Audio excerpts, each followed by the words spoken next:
पाकिस्तान तहरीक इंसाफ एक बड़ी सियासी जमात है, उनकी सियासत के साथ जो इस वक्त हो रहा है या वो जो अपनी सियासत के साथ कर रहे हैं वो भी एक मिसाल है। मरवत साहब ने जब PTI के साथ इनके मामलात बिगड़े तो उस वक्त ये कहना शुरू कर दिया था कि ये लड़ाइयाँ फिर ख़त्म नहीं होंगी और ये फिर रेज़ा रेज़ा हो जाएंगी। वो लोग जो मरवत साहब के ख़िलाफ़ खड़े थे और उन नकादों को तनकीद का निशाना बनाते थे जो ये कह रहे थे कि आप इस्लाह कर लें, अब आपस में ख़ुद दस्तों गिरबा हैं। आपका बहुत शुक्रिया जी, आपने हमें ज्वाइन किया।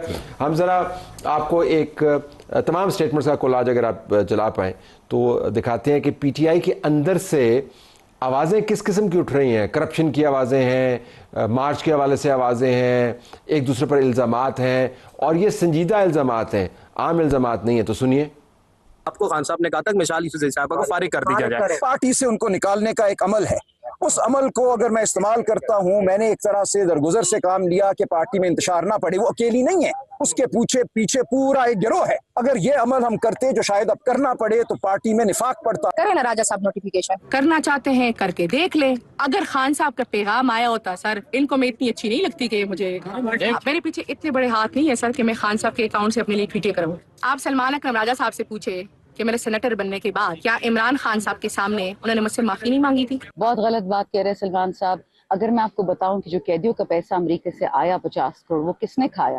तो जो एलमीन ने 40 करोड़ दिया, वो पैसा कौन खा गया? तो फिर 40 करोड़ 50 करोड़ उसने उसको निकाल दिया, उसके पीछे ग्रोह हैं, उसके पीछे हाथ हैं। आप हिम्मत तो करके देखें, ये बड़े टॉप लेवल के लोग आपस में बात करें।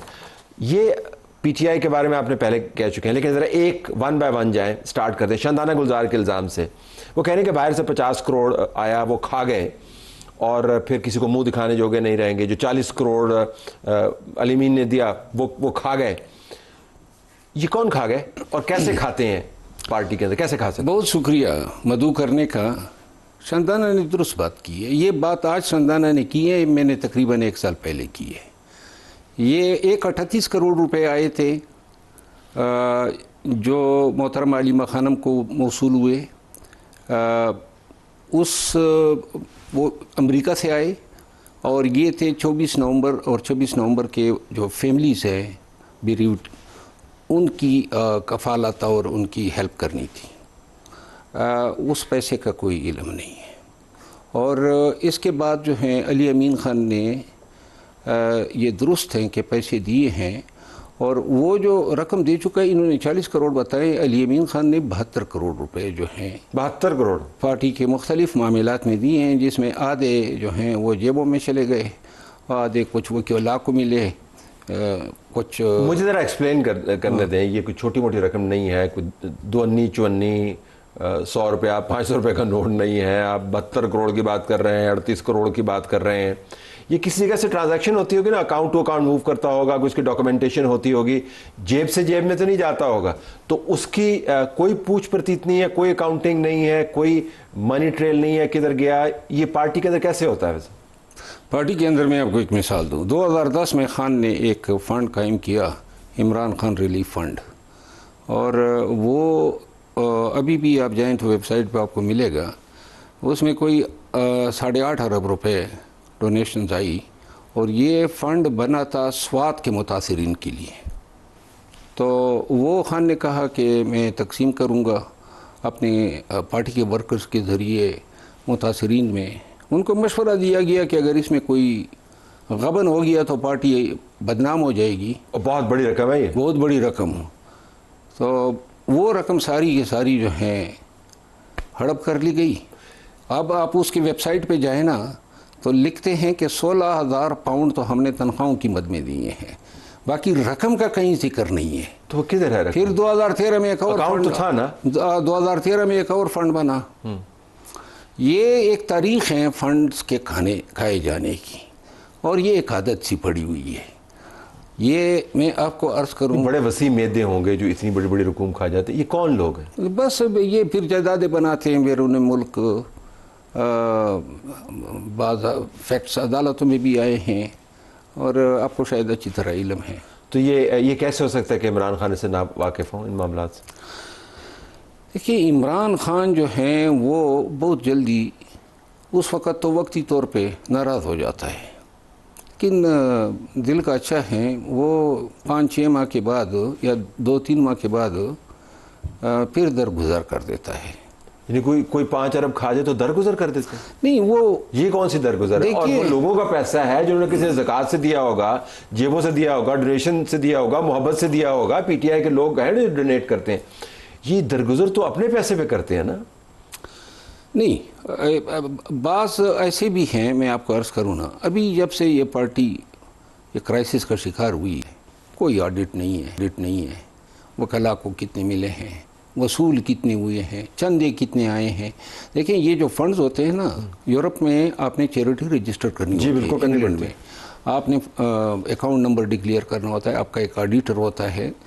ये सारी चीज़ें जो हैं आप ऑनलाइन जितनी भी रकम जमा करते हैं या डोनेशन आती हैं, वो सब डिक्लेयर होती है। लेकिन हमारे भी वैसे पार्टीज़ के एक्ट के तहत जितनी डोनेशंस आती हैं वो बाकायदा अकाउंट्स के ज़रिए आनी चाहिए, उनका ऑडिट होता है, डिक्लेरेशंस होती हैं कि हमें इतने डोनेशन मिले। तो पार्टी के लिए जो फंड आते हैं उनका भी ऑडिट पाकिस्तान के अंदर भी होता है। लेकिन आप कह रही है मावराए ऑडिट है, ये ऐसे आता है फिर ऐसे ही चला जाता है? नहीं, सबकी बात नहीं कर रहा हूँ, लेकिन चंद जो खाए गए बास तो लाई ही नहीं गए, पाकिस्तान आते तो ऑडिट होता। इन अकाउंट्स को देखता कौन? मुख्तलिफ लोग देखते हैं। मतलब है कि कोई टेक्निकल टीम है, पॉलिटिकल टीम है, क्या है? मतलब टेक्नोक्रेट्स रखे हुए कौन है वो? इस पे वैसे आपको जो है ना, इन तमाम अवामिल पे एक्सपर्ट राय अगर आपने लेनी है तो आमिर कियानी साहब को बुला लें। अगर वो आ जाए तो? वो सेक्रेटरी जनरल रहे हैं और A to Z सारे मामलात का उनको पता है। और इसी तरह यूके में एक चार्टर्ड अकाउंटेंट है, वो मामलात देखता है। अमूमन वेबसाइटों पे उनकी ये होती है कॉन्टैक्ट्स वगैरह। अमेरिका में चंद डॉक्टर्स हैं, सर्जन्स हैं, इसी तरह हर इलाके में। लेकिन सवाल ये ना कि ये वक्त खाने का नहीं था, ये वक्त खाने का कौन सा वक्त था, मैं जानना चाह रहा हूँ। वैसे देखिए, अगर नॉर्मल हालात हो तो खा लें आप, चोरी कर लेता है। नॉर्मल हालात हो चोरी कर लेता है। ये जब जहाँ ये आपको हमारे सिस्टम का, निज़ाम का, हमारे कल्चर का पता है। ये डोनेशन जो है ये मुतासिरीन के लिए कभी नहीं आती है। हर एक डोनेशन, हर एक चैरिटी में जो है वो हमारे लोग अपना हिस्सा तो लेते हैं। अब कौन खा रहा होगा? ये वही खा रहे होंगे जिनका नाम लिया। सो अब कुछ हिसाब नहीं होगा? नहीं, ये सिर्फ वो तो नहीं है, और भी बहुत सारे मगरमच्छ हैं। तो आपने तो ऐसा ही एक तस्वीर कशी कर दी है कि जो डोनेशन देने वाला होगा वो तो थर्रा रहा होगा, वो अपना सर पीट रहा होगा कि मैंने डोनेशन दिए क्यों है। देखिए, डोनेशन देने वाले तो बड़ी नीयत से देते हैं। अभी देखिए, अब शौकत खानम है ना, उसके बड़ी ट्रांसपेरेंट तरीक़ाकार है, क्योंकि उससे तमाम बाहर लोगों को बाहर रखा है। वो जितनी डोनेशन आती हैं सही जगह पे खर्च होती है।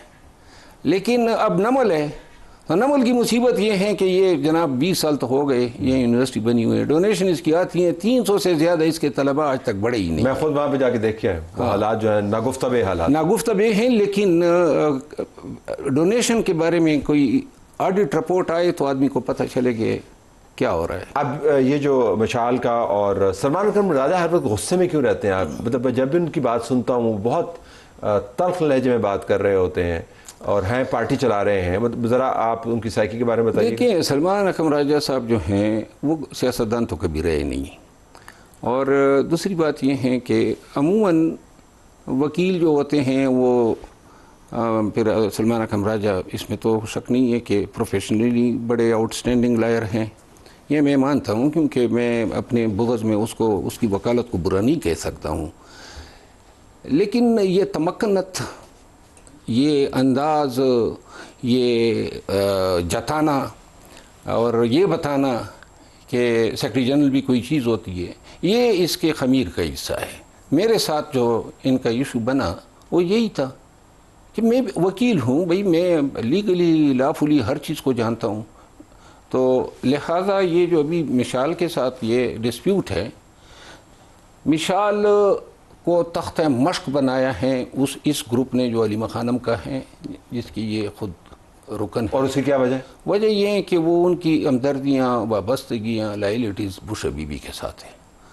और दो ग्रुप्स हैं, एक वो एक ये। मिशाल की जब ये, और चूँकि बानी को बहुत ज़्यादा गलत बयानियाँ की जाती हैं, तो पहले इन्हीं बहनों ने जाके मिसाल के हवाले से कान भरे और खान की तरफ से इन्होंने कहा जी खान कहते हैं इसको निकाल दो पार्टी से। अब इन्होंने बड़ा आसान समझा हुआ है, लोगों का कैरियर होता है, लोगों की कमिटमेंट होती है, कुर्बानियाँ होती है। तो मिसाल को इन बदनीयतियों का पता है। देखें ये बहनों और इनकी भी नहीं लगती है मिसाल की, वो जो बूढ़े बीबी की बहन है जो हर वक्त हर चीज़ में जनाब, हाँ वो इस्लाम पे लेक्चर देती रहती हैं बैठ के, वो ऐसे बात करते हैं कि जैसे उनके पास मिस्र की बहुत बड़े जामे से कोई डिग्री है इस्लाम और शरिया के ऊपर। बस अल्लाह उन पे रहम करे। ये भी मतलब है कि ऑटोमेटिक चलती है, यानी कि जब भी इसका मूड बन गया तो ऑटोमेटिकली इल्ज़ामात की बरमार कर देती है। तो ये शख्सियात की लड़ाई है आप ख्याल में कि वाक़तन डिवीजन है, ग्रुप्स की बात हो रही है, पार्टी की डिवाइडेड है ऐसे वक्त में जब वो कह रहे हैं कि हमने 20 लाख बंदा लेके आना, उस पर मैं आऊँगा, लेकिन ज़रा इसको जल्दी से वाइंड अप कर लेते हैं। तो ये शख्सियात की लड़ाई है, आपस में मुँहमारी की, प्रेस कॉन्फ्रेंस की, या आपको लगता है वाक़तन धड़ाबंदी? देखिए विशाल की कौन इसके दड़े में है और कौन अलीमा खान की मुखालिफत करेगा, कौन सलमान अकरम राजा की मुखालिफत करेगा। ये पार्टी तो आजकल बुली पे चल रही है। पार्टी जितनी बुली हो रही है, क़यादत बुली हो रही, किसी की मजाल ही नहीं है कि हक बात कर सके। तो बुली कौन है जिनको कर रहा है? ये कर रहे हैं ना, तो ये तज़हीक, पब्लिक तज़हीक, यानी पार्लियामेंटेरियन को तो ये कुछ समझते ही नहीं है। तनख्वाह नहीं दे रहे हैं 50,000, वो 50,000 जो पहले दिए थे उसका कौन सा हिसाब दिया, और जो करोड़ों आए उनका क्या हिसाब दिया, अली अमीन खान से जितने लिए उसका क्या हिसाब दिया। ये कहते हैं सवाल ही न करो, जो हो रहा है दुरुस्त हो रहा है, सर नीचे करके हर चीज़ पे हाँ कहो और मज़ीद पैसे दो। हाँ पैसे जो हैं, देखिए ये बुली जो है ये एक कल्चर बना हुआ है।